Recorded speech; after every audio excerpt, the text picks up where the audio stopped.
Your team is probably made up of top performers, middle tier players, and lower performers, like a bell curve. So I want you to think about your team, pause this video, and put each one of your people into one of the three categories: top, middle, or lower performer. Okay, have you got it? Now, all three categories of people can benefit from your attention. But let's be honest, you only have so many hours in the day.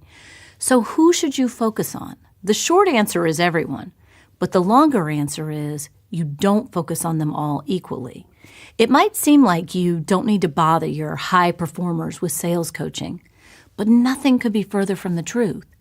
One of the biggest mistakes that sales managers make is over-investing in those low performers and under-investing in the top performers. Think about it this way. We know that good sales coaching increases sales productivity. It can be as much as 40 or even 400%. So I want you to think about this. What would a 40% improvement look like for your top performer? And compare that to a 40% improvement on one of your lower performers. The ROI, the return on investment on the coaching of a top performer, is always much better than the ROI on those low performers. And there are a few key reasons why. First, with a top performer, there's almost always a lot more revenue at stake to begin with. But the second reason is top performers tend to be more coachable. They learn quickly. That's why on sports teams, a player has to work their way up to being coached by the head coach. The rookies don't get the top coach right off the bat. Now, you might like to think that investing time in low performers will bring them up to average quickly because they have so much room for improvement. And sometimes that works. But think about this.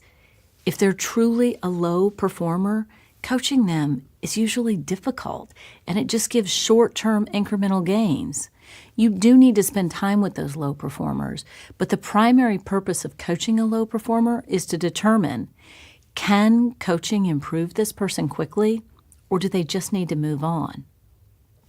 Coaching your top performers will yield better results for your organization in terms of the total impact on revenue. But there's another good reason to spend your time coaching your best people, and that's the impact it has on you. You know, I've coached top performers and low performers, and here's what I've observed. Coaching a high performer is exhilarating. Coaching a low performer is exhausting. And if you've done it, you know exactly what I'm talking about. Coaching a low performer means lots of time and effort on your part for only minimal gains. Now, that is not a good use of the organizational resource called your time. You see, being in the field with your top performers helps them, and it also helps you, the coach. Because being with top performers exposes you to winning techniques. It helps you identify the traits that make them successful. So you take that information back, you integrate it into the sales training, you use it with other performers, you use it as a basis for hiring decisions. You know, here's another thing to consider. Neglecting your top performers can actually be harmful to their morale, because you don't want those top performers feeling like they're out there alone. You want them to be emotionally connected to you and emotionally connected to the organization. If your lead players feel neglected, or they feel unsupported, or that there's little room for them to improve, they're going to be more likely to leave your organization. And what will you be left with? A handful of average at best sales reps. And that leads us to the middle of the pack. Those people can also give you a high return on a coaching investment. And the reason for this is this group represents the majority of your team, at least most of the time. And high performers get ignored because they're so good, but those solid middle-of-the-road people are often ignored because they're just that, consistently middle of the road. So as a coach, it makes sense for you to dedicate some time to the middle of the pack and see who takes to the coaching well, who is committed to their own development.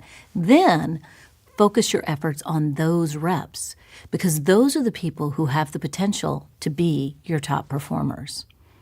So a few more words about those people at the bottom of the pack. They shouldn't be left alone. They need coaching, but it should be done with discretion.